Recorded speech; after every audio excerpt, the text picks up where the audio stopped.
ஐயா, இப்போ உங்கள்கிட்ட தீட்சை வாங்க வர ஸ்டூடெண்ட்ஸ் பார்த்தீங்கன்னா தமிழ்நாடு, கேரளா, ஆந்திரா, இந்தியாவோட பல இடத்துலேருந்து வராங்க. அவங்களெல்லாம் நீங்கள் எப்படி செலக்ட் பண்ணுறீங்க ஐயா? அவங்களுக்கு ஏதாவது ஒரு அடிப்படை தகுதின்னு ஏதாவது வேணுங்களா?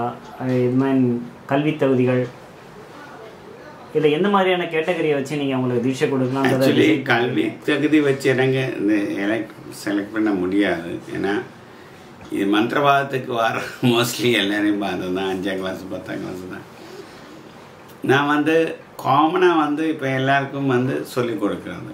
அதில் டிஃப்ரென்ஷியேட் பண்ணி அதில் நல்லா வரணும்னு ஆசை இருக்கிறவங்க முன்னாடி வருவாங்க. அந்த முன்னாடி வரவங்களுக்கு நான் அது மேலுக்கு மேலே சொல்லி கொடுத்துட்டே இருக்கு. முன்னாடி வராத கொஞ்சம் மந்திரவாதம், இப்போ தண்ணி அடிச்சுட்டு சண்டை போடுற மாதிரி ஸ்தம்பனம் மாறணும்னு மட்டும் பண்ண வரவங்களுக்கு கொடுத்து அனுப்பும். அவங்க கொஞ்ச நாள் ப்ராக்டிஸ் பண்ணால் அவங்களோட விஷயம் நடந்தோன்னா அதை விட்டுட்டு அவங்க போயிடுவாங்க. நான் இதுவரையிலும் அந்த மாதிரி செலக்ட் பண்ணி நான் கொடுத்தது கிடையாது. எல்லாருக்குமே காமனாக கொடுத்துட்டு இருந்தேன். அதில் நல்ல செடி வரட்டுமே, கெட்ட செடி போட்டுமே, அந்த மாதிரி ஒரு இது கான்செப்டில் நான் கொடுத்தது. அது நான் அறுவை பாறை மேலேயும் விதறி இருக்குது, சீடு எல்லாத்துலேயும் விதறி இருக்குது, தண்ணியிலையும் விதறி. சில சீட்ஸ் வெளியில் வரட்டும், நல்லதாக வரட்டும். பாறை மேலே போனதும் தண்ணிக்குள்ளால் போனதெல்லாம் வேஸ்ட்டாக போகும்.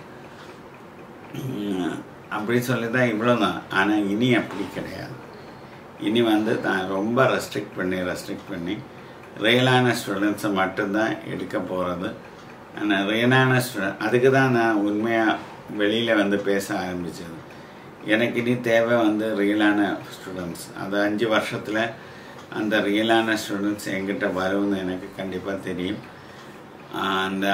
அந்த ரியலான ஸ்டூடெண்ட்ஸ் கிடைச்ச உடனே நான் அந்த ஸ்டூடெண்ட்ஸை அவங்கள மோல்ட் பண்ணிவிட்டு நான் பேசாமல் இருக்க போகிறேன். அந்த ஸ்டூடெண்ட்ஸே அடுத்த நிலைமைக்கு வரப்போகும். அந்த மாதிரி ஒரு சிச்சுவேஷனாக நீ எடுக்க போகிறோம். தேங்க்யூ.